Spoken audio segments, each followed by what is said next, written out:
नमस्कार दोस्तों, अगर आप भी बिहार डीएलएड में एडमिशन लेना चाहते हैं तो ऑनलाइन लिंक एक्टिवेट हो चुका है। तो इस वीडियो में हम लोग देखेंगे कैसे ऑनलाइन आवेदन करना है। देख सकते हैं लिंक जो है एक्टिवेट हो चुकी है। अगर आपको डायरेक्ट लिंक वगैरह चाहिए तो आप रोजगारबिहार.com विजिट कर सकते हैं। रोजगारबिहार.com पे देखिए लिंक वगैरह सब कुछ है, सिलेबस भी है, कॉलेज लिस्ट और क्वेश्चन वगैरह भी आपको यहाँ पे उपलब्ध करवाई गई है। तो आकर चेक कर सकते हैं। रोजगारबिहार.com पे ऑल डिटेल आपको देखने को मिल जाएगा। ठीक है, तो चलिए शुरुआत करते हैं कैसे फॉर्म को भरना है। तो फॉर्म को भरने के लिए देखिए ऑनलाइन लिंक यहाँ पे है, इस पर क्लिक करेंगे तो आपका ये पोर्टल खुल जाएगी। यहाँ पे देखिए नीचे आते हैं तो यहाँ पे आपको देखने को मिल जाएगी, देखिए new candidate, register new candidate पे आपको यहाँ पे क्लिक कर देनी है।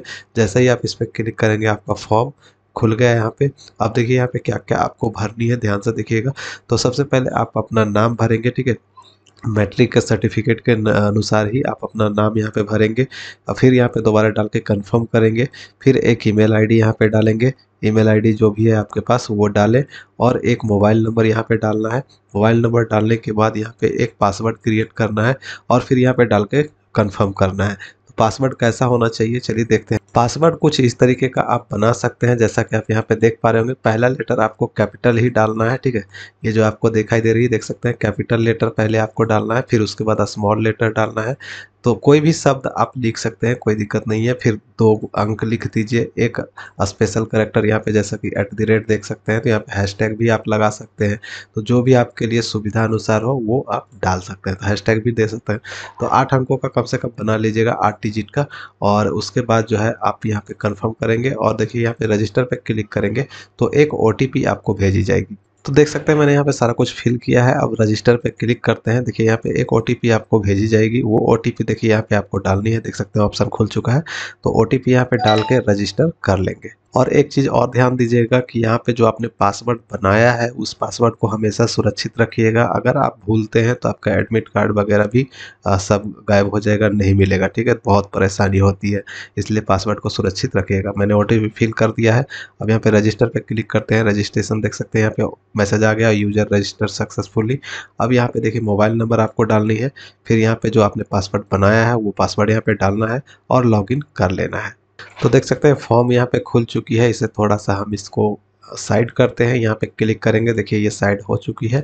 अब यहाँ पे देखिए क्या क्या आपको भरना है। पहले तो BSCB यूनिक ID कोड मांगा जा रहा है। अगर आप विद्यार्थी नए हैं, अगर आपने हाल फिलहाल में 2-3 साल पहले ही मैट्रिक इंटर वगैरह पास किए तो आपको यूनिक कोड भी मिला होगा BSCB का, तो वो आप यहाँ पे डालेंगे। अगर नहीं है तो कोई दिक्कत नहीं है, नहीं भी डालेंगे तो कोई दिक्कत नहीं है। लेकिन यूनिक कोड डालते हैं तो ऑटोमेटिक बहुत सारी चीज़ें जो है वो फिल हो जाती है। तो मैं यहाँ पे नहीं डालूंगा, सीधे मैं यहाँ पे सबसे पहले डिस्ट्रिक्ट यहाँ पे सेलेक्ट कर लेता हूँ। मेरे पास यूनिक कोड नहीं है। ठीक है, मैं यहाँ पे डिस्ट्रिक्ट सेलेक्ट कर लेता हूँ।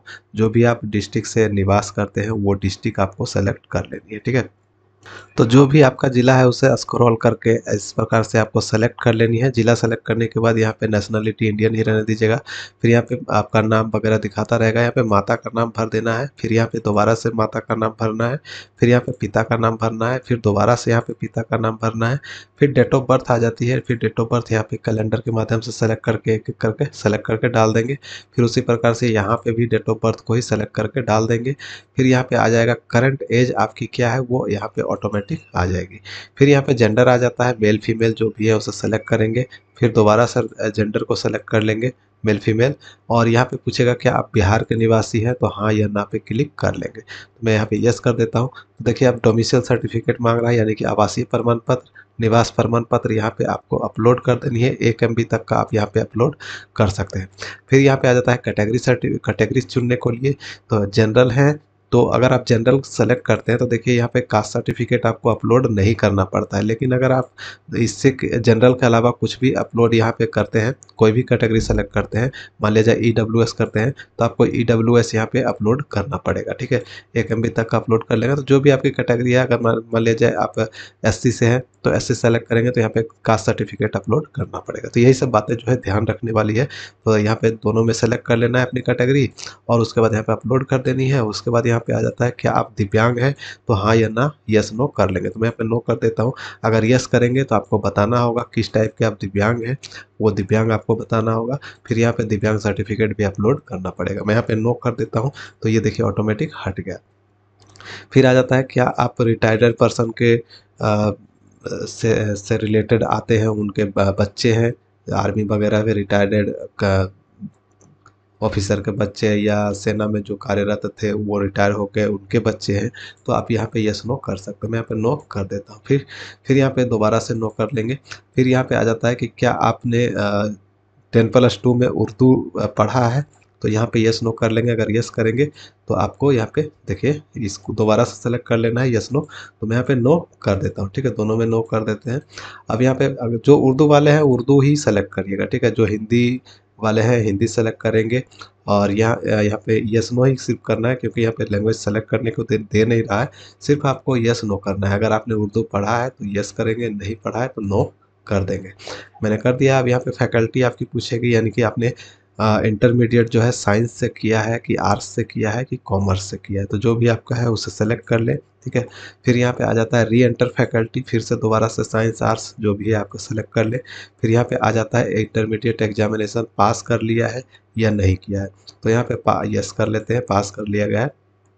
फिर देखिए यहाँ पे ऑप्शन खुल जाता है, देखिए क्या क्या खुल गया है, देख सकते हैं। ये देखिए अपेयरिंग वाले भी इसमें आवेदन कर सकते हैं। ठीक है, अगर आप यहाँ पे नो करेंगे तो देखिए यहाँ पे इंटरमीडिएट का डिटेल यहाँ पे हट गया। ठीक है, अपेयरिंग वालों को भी शायद मैं यहाँ पे दिया जा रहा है, तो मैं यहाँ पे यस कर लेता हूँ। देखिए यहाँ पे पूछा भी जा रहा है क्या इंटरमीडिएट एग्जाम अपियरिंग है, तो यस नो कर सकते हैं। अगर आप इस बार इंटरमीडिएट का परीक्षा दे रहे हैं तो भी आप इसमें शामिल हो सकते हैं, तो ये यस कर सकते हैं। यस करने के बाद यहाँ पे मैट्रिक का डिटेल पूरा भर देना है। इंटरमीडिएट का डिटेल नहीं भरना पड़ेगा, यहाँ पे अपलोड भी करना है मार्कशीट।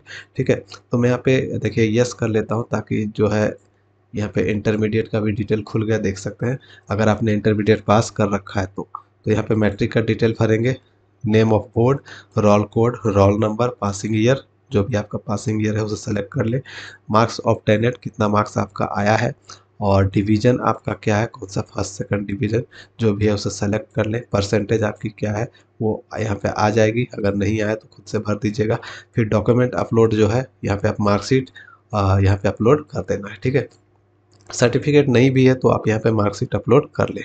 अब यहाँ पे आ जाता है इंटरमीडिएट का, उसी प्रकार से इंटरमीडिएट का भी डिटेल फिल करेंगे और यहाँ पे मार्कशीट अपलोड कर देंगे। अब यहाँ पे आ जाता है परमानेंट एड्रेस, पूरा एड्रेस आपको यहाँ पे फिल कर लेना है। फिर कोरस्पोंडेंस एड्रेस आ जाता है, तो उसको भी आपको भर लेना है। ठीक है, फिर नीचे आते हैं तो यहाँ पे एक फ़ोटोग्राफ आपको अपलोड करनी है, जो कि 20 के 20 से 100 के बी तक का होना चाहिए।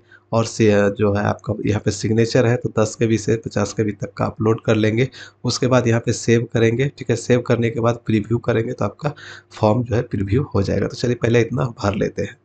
तो देख सकते हैं यहाँ पे सारा कुछ जो है फिल हो चुका है, फोटो सिग्नेचर वगैरह सब कुछ अपलोड हो चुकी है। अब देखिए यहाँ पे सेव बटन पे क्लिक करेंगे तो यहाँ पे सेव का ऑप्शन यहाँ पे देख सकते हैं, एप्लीकेशन सबमिटेड सक्सेसफुली हो चुका है। अब यहाँ पे प्रीव्यू बटन पे आपको क्लिक करनी है और देख लेना है कि जो आपने भरा है वो सब कुछ ठीक है कि नहीं है। अगर कुछ गलती है तो पहले इसको सुधार कर लेंगे। देखिए एडिट डिटेल पे करके सुधार कर लेंगे। अगर फिर भी अगर कुछ छूट जाता है, यानी कि मान लीजिए अगर देख लिया और आपको लगा कि नहीं गलती नहीं है और आपने सबमिट कर दिया फॉर्म को, पेमेंट कर दिया, फाइनल प्रिंट आउट भी निकाल लिया, तब कैसे सुधार करेंगे, क्योंकि उसके बाद तो ऑप्शन नहीं मिलेगा। तो ऑप्शन मिलता है जब आपका डेमी एडमिट कार्ड आएगा, उस समय आप अपना जो भी कुछ गलती होगा उस समय अपने एडमिट कार्ड में सुधार कर लीजिएगा, तो आपका फॉर्म भी सुधार हो जाएगा। ठीक है, तो इस प्रकार से आपको सुधार करने का अंतिम तक मौका मिलता है। तो डमी एडमिट कार्ड के टाइम में भी सुधार कर सकते हैं। तो फिलहाल मैंने देख लिया है, सब कुछ ठीक है। अब देखिए यहाँ पे इसको चाहे तो यहाँ से ड्राफ्ट प्रिंट कर सकते हैं या फिर पेमेंट पे क्लिक करके अपना पेमेंट करेंगे कंप्लीट, और उसके बाद फाइनल सबमिट करके प्रिंट आउट निकाल लेंगे। ठीक है, फिलहाल मैं पेमेंट बाद में करूँगा, प्रिंट आउट पहले ले लेता हूँ। तो इस प्रकार से आप भी प्रिंट आउट निकाल सकते हैं ड्राफ्ट का, तो मैंने निकाल लिया है। अब चलिए देख लेते हैं पेमेंट कैसे करना है। पेमेंट पे देखिए यहाँ पे क्लिक करेंगे तो यहाँ पे सब पैसा का आपको ऑप्शन मिलेगा, देख सकते हैं पे भाया सब पैसा। तो इस पर आप जैसे क्लिक करते हैं तो यहाँ पे देखिए ऑप्शन जो है आपका पेमेंट का खुलता है। पेमेंट पे देखिए यहाँ पे बहुत सारे तरीके हैं। पहला तो आपका कार्ड से हो गया, तो एटीएम कार्ड, डेबिट कार्ड, जिससे भी आप करना चाहें, क्रेडिट कार्ड जिससे भी करना चाहें कर सकते हैं। या फिर अगर आपको दूसरे मोड से करना है यानी कि यूपीआई से, फ़ोनपे, गूगल पे से, तो इससे भी कर सकते हैं, या फिर डायरेक्टली आप स्कैन करके भी यहाँ पे अपना पेमेंट कंप्लीट कर सकते हैं। देखिए जनरेट क्यूआर कोड हो चुका है, जैसे ही मैंने क्यूआर कोड वाले पे क्लिक किया तो देखिए यहाँ पे क्यूआर कोड एक जनरेट हो गया, देख सकते हैं। तो इसको स्कैन करके आप फ़ोनपे पे, गूगल पे, जिससे भी चाहें आप यहाँ पे पेमेंट कंप्लीट कर सकते हैं। तो उम्मीद करता हूँ दोस्तों इसी प्रकार से आप भी फॉर्म बिना गलती के भर लेंगे। तो ज़्यादा से ज़्यादा वीडियो को शेयर कर दें, चैनल को सब्सक्राइब कर ले पल पल की अपडेट के लिए। मैं मिलूंगा नेक्स्ट वीडियो में नेक्स्ट अपडेट के साथ, तब तक के लिए बाय, जय हिंद।